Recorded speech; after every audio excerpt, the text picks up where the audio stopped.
Supreme കോടതി എന്താ പറഞ്ഞത്? ഈ വിധി വന്നു, കക്ഷി രാജിവെച്ചു, അദ്ദേഹം തന്നെ പിന്നീട് മത്സരിച്ചു, ജയിച്ചു, ഇനി അതിന് പ്രസക്തിയില്ല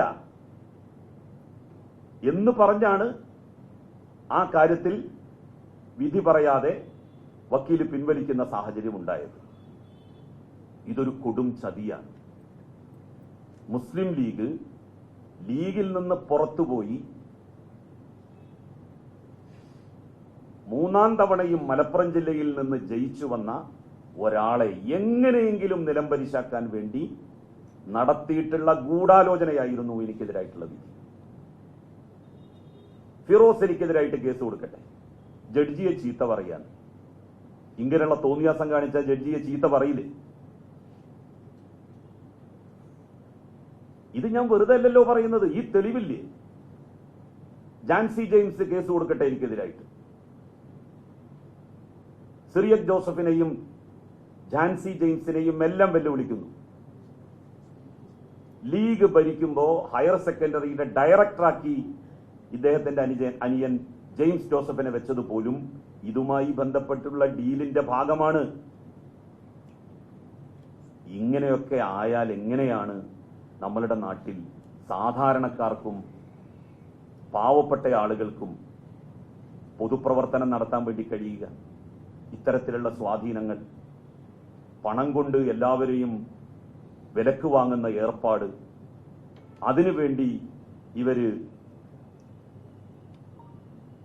കള്ളപ്പണം ഉണ്ടാക്കുന്നത്. എനിക്കെതിരായി ഒരുപാട് ആരോപണങ്ങൾ വന്നല്ലോ.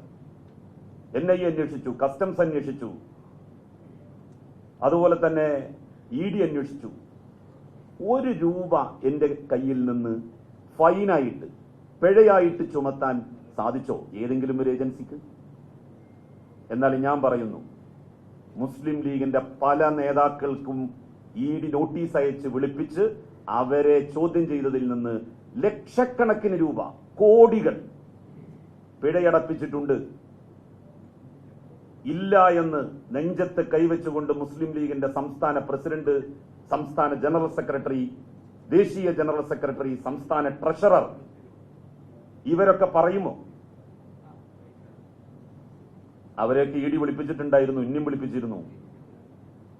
ഒരു കൃത്രിമം കാണിക്കാത്തത് കൊണ്ട് 1 രൂപ എനിക്ക് ഫൈൻ ഇട്ടിട്ടില്ല.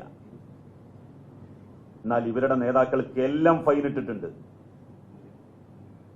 നിങ്ങൾ പറയുമല്ലോ, AR നഗർ ബാങ്കിന്റെ പ്രശ്നം ഉയർത്തിക്കൊണ്ടുവന്നു, പിന്നെ അത് നിർത്തി. AR നഗർ ബാങ്ക് കോടികളാണ് ഇൻകം ടാക്സ് നെറ്റിൽ കെട്ടിയത്. കോടികൾ ഞാൻ ഉയർത്തിക്കൊണ്ടുവന്നതിന്റെ ഫലം അത് തന്നെയാണ്. ആ കാര്യത്തിൽ അതാണ് ചെയ്യാൻ വേണ്ടി പറ്റുക. അത് ചെയ്യിച്ചു അവരെ കൊണ്ട്.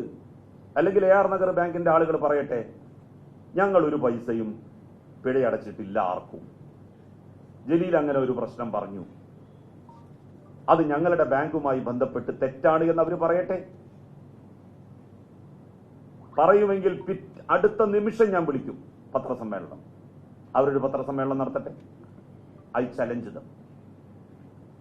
പിന്നെ ഏറ്റവും അവസാനം ആദ്യം അദ്ദേഹം തുടങ്ങിയത് തന്നെ, ഫിറോസ് തുടങ്ങിയത് തന്നെ, ഞാൻ മന്ത്രിയായിരിക്കെ ഒരു വലിയ അഴിമതി നടന്നിട്ടുണ്ട്. അതെന്താണ്? മലയാളം സർവകലാശാലയ്ക്ക് ഭൂമി വാങ്ങിയ സംഭവമാണ്. അത് ഞാൻ മന്ത്രിയായപ്പോഴല്ല, അതിനു മുമ്പ് തന്നെ അതിന്റെ പ്രോസസ് എല്ലാം ആരംഭിച്ച് അതിന്റെ അവസാനത്തിലെത്തിയപ്പോൾ ഞാനാണ് മന്ത്രി. വേറെ ഒരു സ്ഥലവും ഇല്ലാത്ത സാഹചര്യത്തിൽ വാങ്ങിയിട്ടുള്ളതാണ്. ഇനി അത് മാത്രമല്ല, അത് അന്വേഷിച്ചോട്ടെ. ഞാൻ 101 തവണ ആ അന്വേഷണത്തെ സ്വാഗതം ചെയ്യും. മലയാളം സർവകലാശാലയ്ക്ക് ഭൂമി വാങ്ങിയ കേസിൽ അന്ന് മന്ത്രി എന്ന നിലയിൽ ഞാൻ എന്തെങ്കിലും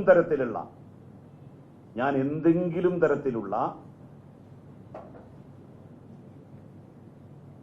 പിശക്, തെറ്റ് കാണിച്ചിട്ടുണ്ടോ എന്ന് അവർ പറയട്ടെ.